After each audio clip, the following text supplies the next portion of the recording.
That's so annoying. Hi, my name is Courtney, and I'm very passionate about helping women with invisible illnesses realize that you can still lead a pretty healthy and active lifestyle. It's just not going to be the one that you had envisioned for yourself, but time marches on. It doesn't wait for you to figure it out. So, although, boy, there's a lot of irony. There's a lot of irony in those words for me tonight.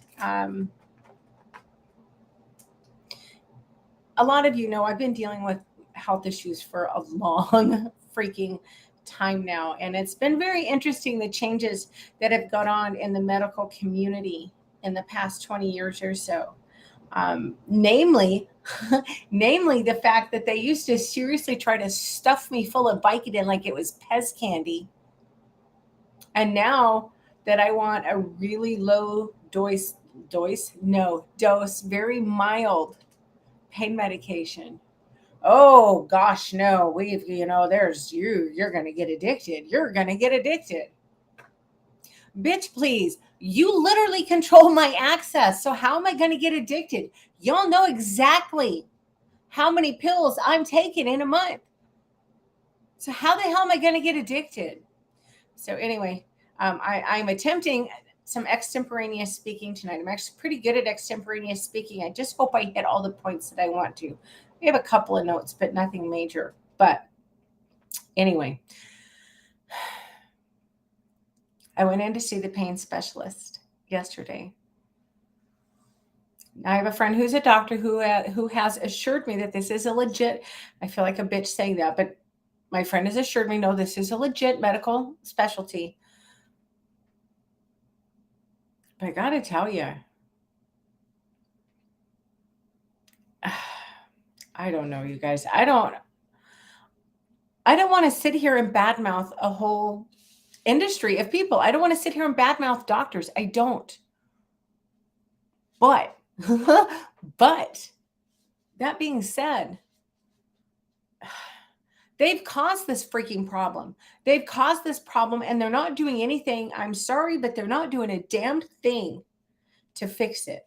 So I went to the pain specialist because I'm like, look, I can't, I did the Cymbalta like y'all asked me to. I tried doing what you wanted me to do, which side note, this is what really pisses me off. I do most of the things that they ask me to do. I exercise. I am careful about how I exercise because with the hell was that? With my Oh, there's a bird like right outside my window. I thought he was in my house for a second. But I exercise as much as I literally physically can. And I've completely changed my fitness around to accommodate my health situation, which really pisses me off, but it is what it is. It doesn't matter if I'm upset about it. But I did that because they asked me to. I've I meditate, I journal. I've fallen off the journaling wagon, but I'm getting back into it. I'm pretty good for the most part about watching what I eat. And yes, I let them talk me into taking that medication, Cymbalta, which is an antidepressant, but it's supposed to do something for nerve pain. And it's widely used for fibromyalgia. So I know I keep harping on this, but that was such an unmitigated flippin' disaster for me and how my body decided to respond to that. I'm really sensitive to medications. But I was naive enough to think that you know what, if I'm just a good enough patient and if I jump through all the hoops that they hold up for me and I play the game and I'm a good girl, registered trademark. But I'm a good girl, I'm a good patient, then they'll listen to me and they'll work with me. No, they won't. No, they won't. They won't because too many other people have gotten involved. Now, I actually really think that doctors did overprescribe terribly. I really do believe that. But my God, y'all, the pendulum has swung so far the other direction that chronic pain patients are just left to suffer. How in the hell is that right? How is that equitable? How is that? Okay, life's not fair. I know that. But in this day of everybody talking about preaching about equity, how the hell is that equitable?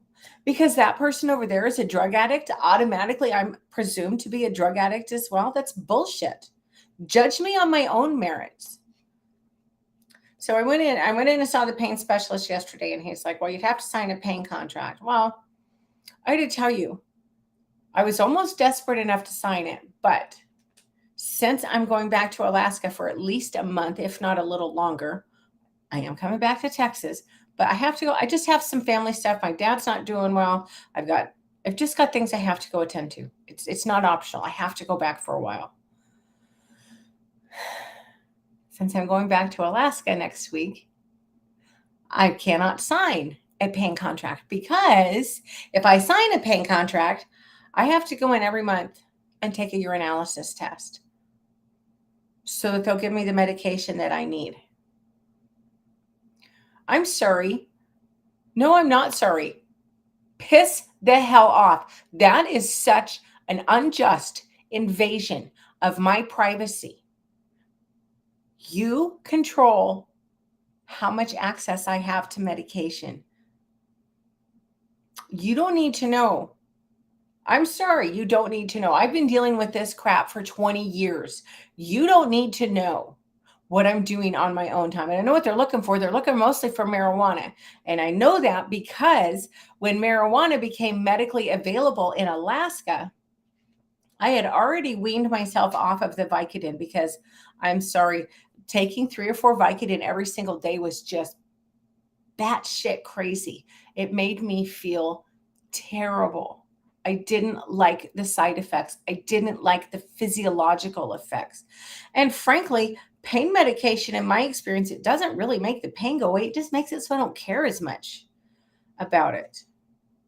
But when medical marijuana was first approved in Alaska, the clinic I was seeing at the time took out a full-page ad in our newspaper that said, if you're seeing us for chronic pain and you're on medication, we're going to start drug testing you on your dime, of course, because they wanted to see if we were smoking marijuana with pain pills. We're worried about interactions. Bullshit. No, you're not. If you were worried about drug interactions, you would have been testing us all for booze a long time before this started. Y'all are just pissed because you can't make any money off the marijuana. That's my very cynical take on it at this point. But so I don't want to take, and even if I'm not doing anything, it's irrelevant. I should not have to go and prove myself to get, you guys, I'm asking for, like, in fact, most people that know medicine, when I tell them all I want is tramadol, and I really rarely take more than 1 tramadol in a day, the response is overwhelmingly, are you freaking kidding me? Tramadol is so mild. They're giving you crap for that? Yes, they are. Yes, they are. Well, I went to my endocrinologist today, and I got to say I like her a lot better, because she listens. What a concept. But she's with the same clinic that my pain doctor is. So her hands are tight. There's not a lot she can do to help me with pain. And I know that. I do know that. But at least she listens. And I went in today, and her and I are talking a lot about my weight, because it's a problem. It bothers the hell out of me. It's a problem. If your weight bothers you, it's a problem. It's just that simple. But I was like, I'm really pissed. I started out and everything was going well. And then I started taking this Cymbalta, and I put on all this weight, and this happened and that happened. And I told her I've been completely off it for almost 2 weeks now. And I said, oh my gosh, I have not, and y'all, this is the truth. I have not had sugar cravings like this in over 15 years. I did not miss them. It's horrible. I'm out of control.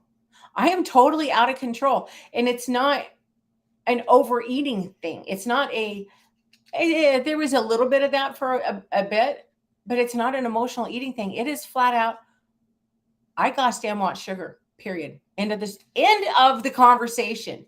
I don't need sugar. I know what sugar does to me. Don't care. So I'm having this conversation with the endocrinologist, and I'm like, and I was on the Cymbalta, and I had all these horrible side effects, and we went through the lack of sleep and the nightmares. Hope y'all can hear that. That's my little chupacabra. I'm gonna miss that noise. Um, that's Chocolate the donkey. Anyway, but we were talking about it. I'm like, all this is going on, and she said, "How long you been off it?" And I told her, and she said, "I know you don't want to hear it, but give it a couple more weeks." She said, "I promise you're coming out of this." She said, "But you're right. This was very difficult. This is a very difficult thing for you to come off of, to go on and to come off of." And she asked me if they offered me any alternatives. And I laughed pretty bitterly and I said, "Well, yes, as a matter of fact, they did." And it's another antidepressant being written off label to help with the fibromyalgia pain. And I told her, there is no way on God's green earth I'll suffer. I'll suffer with a giant F you to everybody involved who's making these decisions, but I'll suffer. I'm not taking that kind of shit again. I refuse. That made my system so gosh damn toxic. And not only, it really wasn't just the physical, which I'm still dealing with the physical aftermath of that crap. But y'all, that stuff trashed me emotionally. I have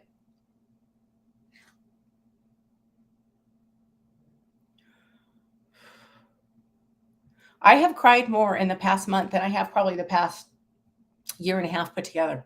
I'm not exaggerating.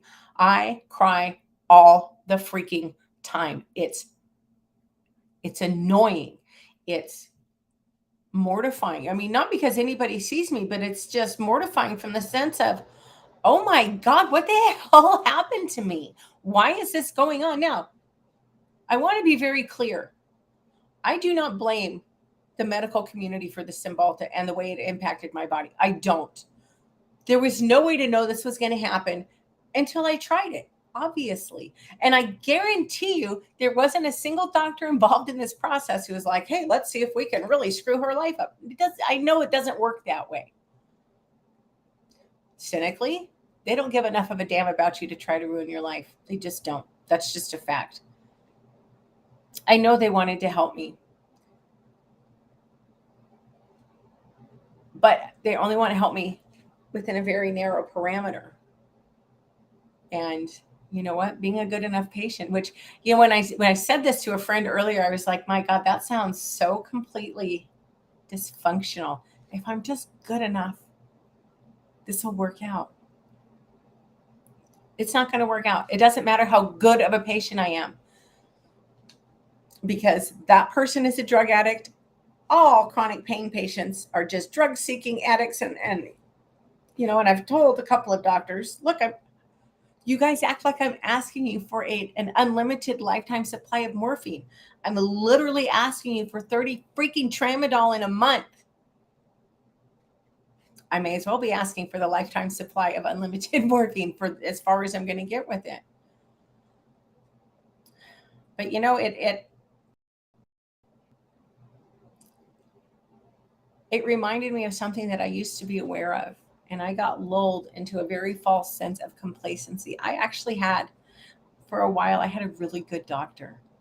I had a really good doctor who would listen to me. And before things got completely insane with the opioid thing, she would work with me. And I knew she didn't like me taking the tramadol, but she knew I wasn't going to abuse it. So we had a mutual respect for each other, and we found a path through all of this. But now there's too many bean counters involved. Now it's not just between me and my doctor. It's between me and my doctor and the clinic management and the insurance company and petty bureaucrats and politicians. There's all these freaking people that have absolutely no gosh damn business being in the middle of my relationship with my doctor, but they're there. And they've screwed everything up. So I had to face the facts. They're not going to help me. They're not going to help me. It just is what it is. Am I happy about it? No. Do I want to sit here and burst into tears about it? Yes. But what the hell good is that going to do me? It's not going to change anything. And frankly, all crying does is give me a freaking headache. So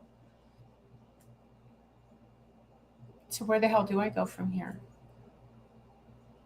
What are my options? Well, there's always options.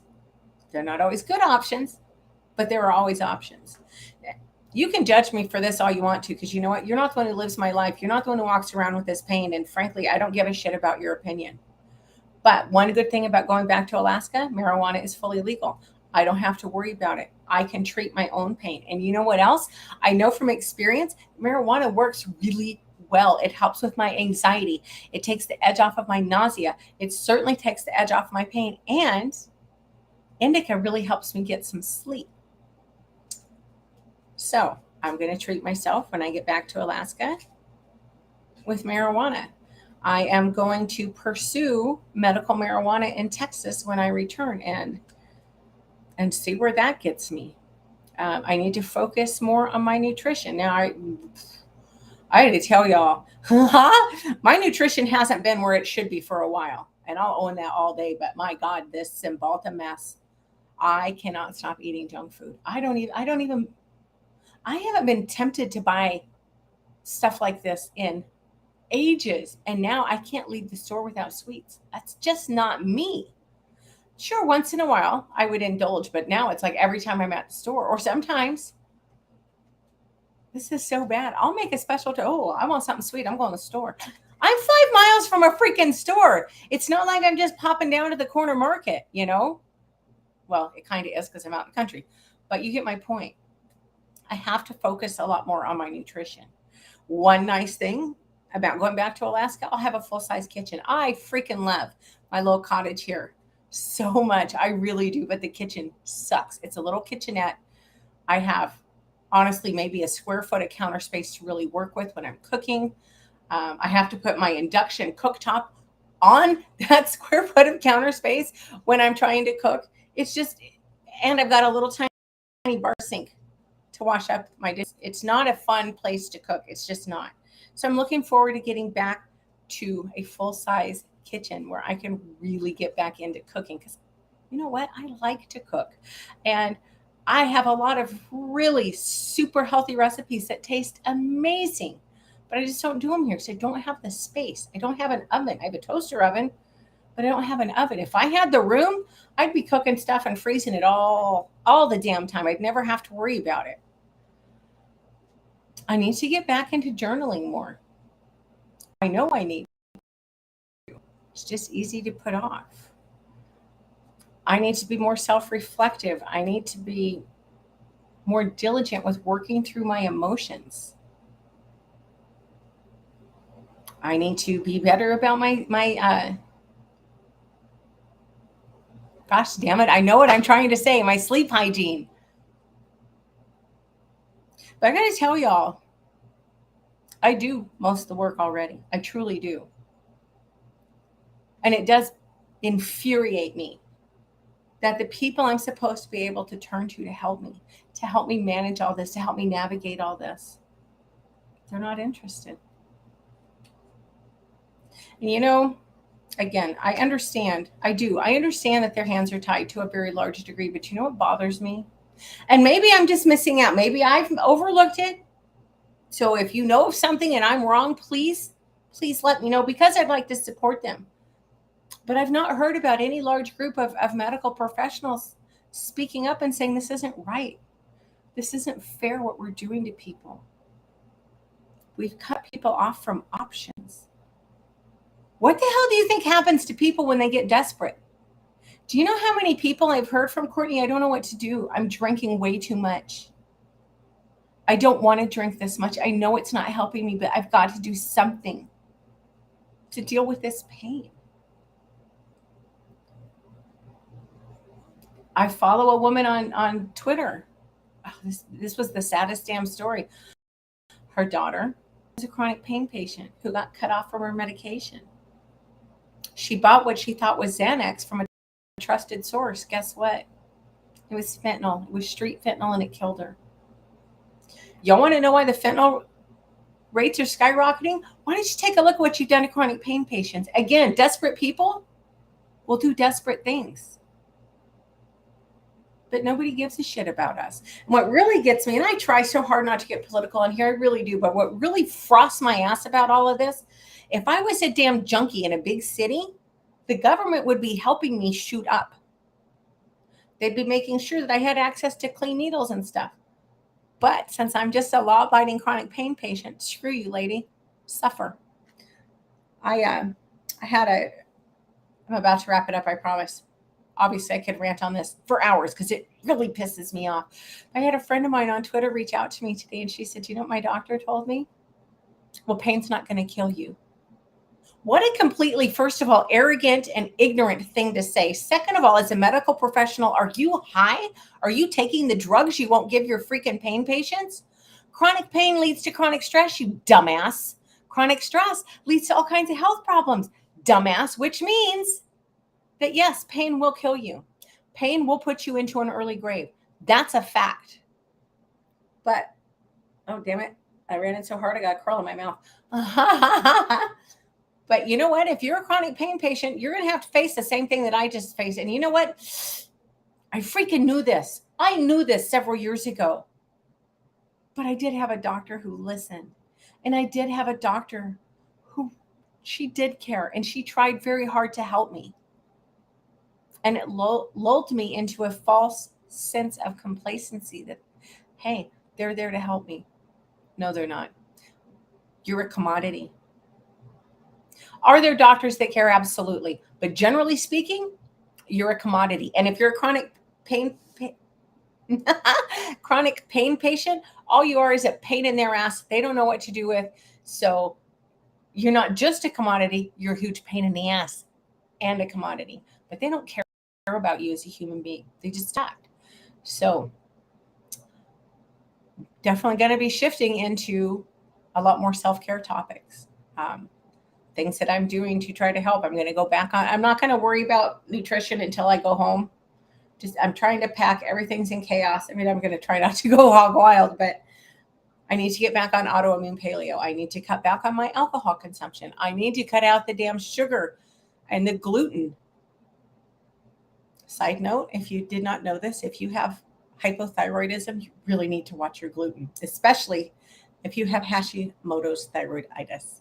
But anyway, I am going to stop ranting because otherwise I'm going to get on a tear here. And I'm really proud of myself that I haven't cried much. So I hope you'll have a great night. Look, I certainly don't have all the answers. I don't even know what the hell I'm going to really do with myself at this point. But it's just getting back to the basics. I've got to refocus on my nutrition. I've got to. The only entity that's capable of healing me is God and myself. And that's just a fact. I have multiple chronic conditions. The medical community is not going to cure me. They might be able to help me a little bit. They won't. If they could. But, really thinking about it, the tramadol, there's probably enough side effects from that I don't, I'm probably better off without it anyway.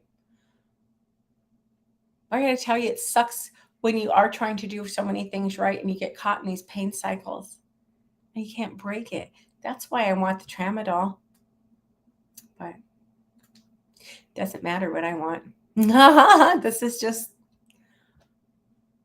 the reality of where we're at. So anyway, that's it. That's all I have. That rant over. I hope y'all have a great night, and I will be back Friday at 7:00 Central. Thanks. Good night.